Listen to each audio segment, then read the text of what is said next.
ब्राह्मण परिवार में जन्मे चाणक्य, जिन्हें कौटिल्य या विष्णुगुप्त के नाम से भी जाना जाता है, प्राचीन भारत के प्रसिद्ध अर्थशास्त्री, रणनीतिकार, दार्शनिक, लेखक व सलाहकार थे।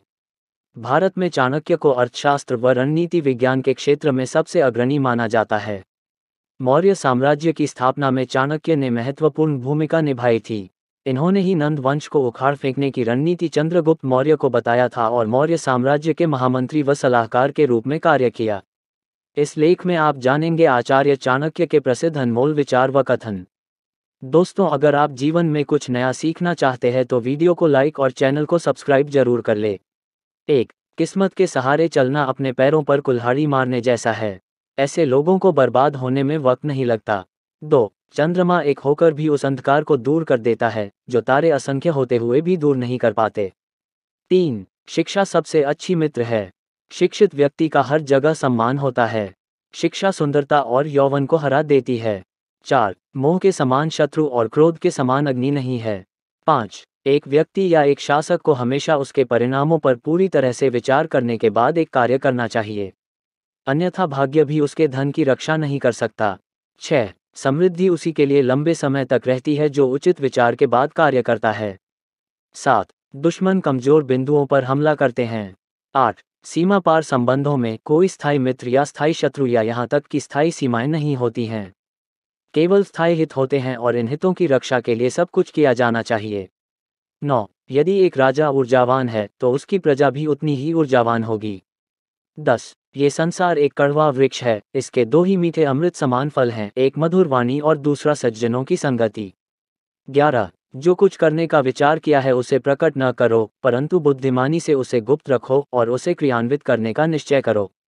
12. उससे बचो जो तुम्हारे सामने मीठी बातें करता है लेकिन तुम्हारे पीठ पीछे तुम्हें बर्बाद करने की कोशिश करता है, क्योंकि वह जहर के घड़े के समान है जिसके ऊपर दूध होता है। 13. जो ज्ञान की खोज में है उसे सुख की खोज छोड़ देनी चाहिए और जो आनंद की खोज में है उसे ज्ञान की खोज छोड़ देनी चाहिए। 14. वह जो अपने परिवार के सदस्यों से अत्यधिक जुड़ा हुआ है, भय और दुख का अनुभव करता है, क्योंकि सभी दुखों की जड़ आसक्ति है। इस प्रकार प्रसन्न रहने के लिए आसक्ति का त्याग करना चाहिए। 15. ज्ञान को व्यवहार में लाए बिना खो जाता है, अज्ञानता के कारण मनुष्य खो जाता है। एक सेनापति के बिना एक सेना खो जाती है और एक स्त्री पति के बिना खो जाती है। 16. वह किसी का तिरस्कार नहीं करेगा परंतु सबकी राय सुनेगा। एक बुद्धिमान व्यक्ति एक बच्चे की समझदार वाणी का भी उपयोग करेगा। 17. प्राणों की हानि क्षण भर का दुख देती है परंतु अपमान जीवन में प्रतिदिन दुख लाता है। 18. गरीबी, रोग, शोक, कारावास और अन्य बुराइयां स्वयं के पापों के वृक्ष के फल हैं। 19. जब तक दुश्मन की कमजोरी का पता न चल जाए तब तक उसे मित्रतापूर्ण शर्तों पर रखा जाना चाहिए। 20. सबसे बड़ा गुरु मंत्र है, कभी भी अपने राज किसी से साझा न करें, यह आपको नष्ट कर देगा। 21. भगवान मूर्तियों में मौजूद नहीं है, आपकी भावनाएं ही आपका भगवान हैं, आत्मा तुम्हारा मंदिर है। 22. जैसे ही भय निकट आए उस पर आक्रमण करो और उसे नष्ट कर दो। 23. आध्यात्मिक शांति के अमृत से संतुष्ट लोगों को जो सुख और शांति प्राप्त होती है वह लालची व्यक्तियों को बेचैनी से इधर उधर घूमने से नहीं मिलती है। 24. हे ज्ञानी, अपना धन केवल योग्य को दें और दूसरों को कभी नहीं। मेघों द्वारा प्राप्त समुद्र का जल सदैव मीठा होता है। 25. किसी व्यक्ति की सहनशीलता को ध्यान में रखते हुए उसे परेशान न करें। 26. शक्तिशाली दिमाग को कोई नहीं हरा सकता। 27. पहले 5 साल अपने बच्चे के साथ एक प्यारे की तरह व्यवहार करें, अगले 5 साल तक उन्हें डांटो, जब तक वे 16 वर्ष के नहीं हो जाते तब तक उनके साथ एक मित्र की तरह व्यवहार करें। आपके बड़े हो चुके बच्चे आपके सबसे अच्छे दोस्त हैं। 28.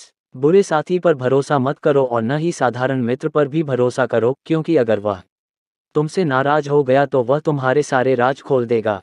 29. मूर्ख व्यक्ति के लिए पुस्तकें उतनी ही उपयोगी होती हैं जितना कि अंधे व्यक्ति के लिए आईना उपयोगी होता है। 30. कम दिमाग वाले लोग कपटी, दुष्ट और धोखेबाज होते हैं, उन पर भरोसा नहीं करना चाहिए। नीच बुद्धि वालों पर विश्वास करना नीति में भूल और व्यर्थ है, क्योंकि वे भरोसे के लायक नहीं हैं। प्रशासक को नीच बुद्धि वालों पर विश्वास करके विपत्ति को निमंत्रण नहीं देना चाहिए। 31. जिस तरह एक सूखा पेड़ आग लगने पर पूरे जंगल को जला देता है, उसी तरह एक दुष्ट पुत्र पूरे परिवार को नष्ट कर देता है। 32. हमारा शरीर नश्वर है, धन स्थायी नहीं है और मृत्यु सदैव निकट है। इसलिए हमें तुरंत पुण्य के कार्यों में संलग्न होना चाहिए। 33 जो धन के लेन देन में, ज्ञानार्जन में, खाने में और व्यापार में लज्जा का त्याग करता है, वह सुखी होता है। 34 जिसका ज्ञान किताबों तक ही सीमित है और जिसका धन दूसरों के कब्जे में है, वह जरूरत पड़ने पर न तो अपने ज्ञान का उपयोग कर सकता है और न ही धन का। 35 हमें अतिथि के लिए चिंतित नहीं होना चाहिए, न ही हमें भविष्य के बारे में चिंतित होना चाहिए। समझदार लोग केवल वर्तमान में रहकर अपना कार्य करते हैं। 36 महिलाओं में पुरुषों की तुलना में भूख 2 गुनी, लज्जा 4 गुना, साहस 6 गुना और वासना 8 गुना होती है। 37 कोई व्यक्ति कर्म से महान होता है, जन्म से नहीं। 38 कोई काम शुरू करने से पहले हमेशा अपने आप से 3 प्रश्न पूछें, मैं ये क्यों कर रहा हूँ, इसके परिणाम क्या हो सकते हैं और क्या मैं सफल हो सकता हूँ। जब आप गहराई से सोचें और इन सवालों के संतोषजनक जवाब पाएं, तभी आगे बढ़ें। 39 वासना के समान विनाशकारी कोई रोग नहीं है। 40 कोई व्यक्ति किसी ऊंचे आसन पर बैठने से नहीं, बल्कि उच्च गुणों से महान बनता है। एक महलनुमा इमारत की चोटी पर बैठने से कौवा चील नहीं बन जाता।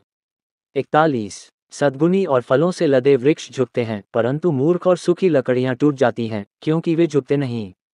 42 वह जो हमारे मन में रहता है वह निकट है, भले ही वह वास्तव में दूर हो, लेकिन जो हमारे दिल में नहीं है वह दूर है, भले ही वह वास्तव में पास हो। 43 जिस प्रकार सुगंधित पुष्पों से युक्त एक ही वृक्ष से सारा वन सुगंधित हो जाता है, उसी प्रकार गुणवान पुत्र के जन्म से कुल का यश होता है। 44 फूलों की सुगंध हवा की दिशा में ही फैलती है, लेकिन इंसान की अच्छाई हर दिशा में फैलती है। 45 समय मनुष्य को पूर्ण भी बनाता है, समय को और नष्ट भी करता है। 46 एक बार जब आप किसी चीज पर काम करना शुरू कर दें, तो असफलता से न डरें और उसे न छोड़ें। जो लोग ईमानदारी से काम करते हैं वे सबसे ज्यादा खुश होते हैं। 47 शेर से जो एक उत्कृष्ट बात सीखी जा सकती है वह यह है कि मनुष्य जो कुछ भी करने का इरादा रखता है उसे पूरे दिल और जोरदार प्रयास के साथ करना चाहिए। 48 जिसका आचरण दुराचारी, जिसकी दृष्टि अशुद्ध है और जो कुटिल स्वभाव का है, उससे जो मित्रता करता है वह शीघ्र ही नष्ट हो जाता है। 49 जो अपना धन खो देता है उसे उसके मित्र, उसकी पत्नी, उसके नौकर और उसके संबंधी त्याग देते हैं। जब वह अपना धन फिर से पा लेता है तो जिनने उसे त्याग दिया है वे उसके पास फिर आ जाते हैं। इसलिए धन निश्चित रूप से सबसे अच्छा संबंध है। 50 जब कोई जीवन के दुखों से ग्रसित हो जाता है तो 3 चीजें उसे राहत देती हैं: संतान, पत्नी और भगवान के भक्तों की संगति। 51 सांप भले ही जहरीला न हो, उसे विषैला होने का ढोंग करना चाहिए। 52 एक व्यक्ति को बहुत ईमानदार नहीं होना चाहिए।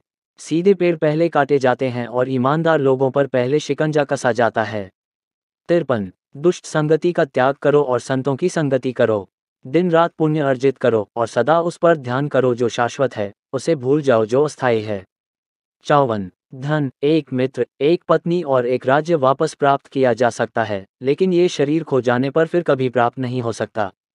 55 मूर्ख लोगों से कभी बात भी वाद विवाद नहीं करना चाहिए, क्योंकि ऐसा करने से हम अपना ही समय नष्ट करते हैं। 56 नौकर को उसके कर्तव्य के निर्वहन में, रिश्तेदार को कठिनाई में, मित्र को विपत्ति में और पत्नी को दुर्भाग्य में परखें। 57 एक स्थायी संबंध विशेष उद्देश्य या धन पर निर्भर होता है। 58 एक कर्जदार पिता, एक व्यभिचारी माँ, एक सुंदर पत्नी और एक अज्ञानी पुत्र अपने ही घर में दुश्मन होते हैं।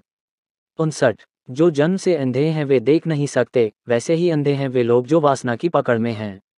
अभिमानी लोगों को बुराई का बोध नहीं होता और जो धन कमाने पर तुले हैं वे अपने कामों में कोई पाप नहीं देखते। 60 जिसका पुत्र उसका आज्ञाकारी है, जिसकी पत्नी का आचरण उसकी इच्छा के अनुसार है और जो अपने धन से संतुष्ट है, उसका स्वर्ग यहीं पृथ्वी पर है। 61 जिसके पास धन है उसके मित्र हैं। 62 बुद्धिमान व्यक्ति को सारस की भांति अपनी इंद्रियों को वश में करना चाहिए और अपने स्थान, काल और योग्यता को जानकर अपने उद्देश्य को पूरा करना चाहिए। 63 दुष्ट व्यक्ति व्यवहार करने पर भी हानि पहुंचाता है। 64 एक दुष्ट पत्नी, एक झूठा दोस्त, एक दुष्ट नौकर और एक घर में एक सांप के साथ रहना मृत्यु के अलावा और कुछ नहीं है। 65 मूर्ख व्यक्ति के लिए पुस्तकें उतनी ही उपयोगी होती हैं जितना कि अंधे व्यक्ति के लिए आईना उपयोगी होता है। 66 संतुलित मन के समान कोई तपस्या नहीं है और संतोष के समान कोई सुख नहीं है। लोभ जैसा कोई रोग नहीं और दया जैसा कोई पुण्य नहीं। 67 जंगल की आग पेड़ों को जलाकर राख कर देती है। शीतलता और सुगंध के गुणों से संपन्न महंगा चंदन का पेड़ भी जलने से नहीं बच सकता। उसी प्रकार दुष्ट अपने हितैषियों को भी हानि पहुंचाते हैं। 68 जो अपने लक्ष्यों का निर्धारण नहीं कर सकता वह जीत नहीं सकता। 69 किसी व्यक्ति के भविष्य को उसकी वर्तमान परिस्थितियों के आधार पर मत आंकिए, क्योंकि समय में इतनी ताकत है कि वह काले कोयले को चमकदार हीरे में बदल सकता है। 70 वह जो भविष्य के लिए तैयार है और जो उत्पन्न होने वाली किसी भी स्थिति से चतुराई से निपटता है, दोनों खुश हैं, परंतु भाग्यवादी मनुष्य जो पूरी तरह से भाग्य पर निर्भर रहता है, नष्ट हो जाता है। 71 नदी के किनारे के पेड़, दूसरे के घर में एक महिला और बिना सलाहकार के राजा निस्संदेह तेजी से विनाश के लिए जाते हैं। 72 एक मृत जन्मा पुत्र दीर्घायु वाले मूर्ख पुत्र से श्रेष्ठ होता है। पहला क्षण भर के लिए दुख देता है, जबकि दूसरा प्रज्वलित अग्नि के समान अपने माता पिता को जीवन भर के लिए दुख में भस्म कर देता है। 73 जिस व्यक्ति की दूसरों द्वारा प्रशंसा की जाती है उसे योग्य माना जाता है, हालांकि वह वास्तव में सभी गुणों से रहित हो सकता है। परंतु जो मनुष्य अपनी ही स्तुति करता है वह भले ही सब गुणों का स्वामी इंद्र क्यों न हो, लज्जित होता है। 74 जो व्यक्ति भविष्य की परेशानियों से अवगत है और अपनी बुद्धि से उनका मुकाबला करता है वह हमेशा खुश रहता है। और जो व्यक्ति बिना काम किए अच्छे दिनों के आने की प्रतीक्षा करता है वह अपने जीवन को नष्ट कर देगा। 75 जिसका ज्ञान किताबों तक ही सीमित है और जिसका धन दूसरों के कब्जे में है, वह जरूरत पड़ने पर न तो अपने ज्ञान का उपयोग कर सकता है और न ही धन का।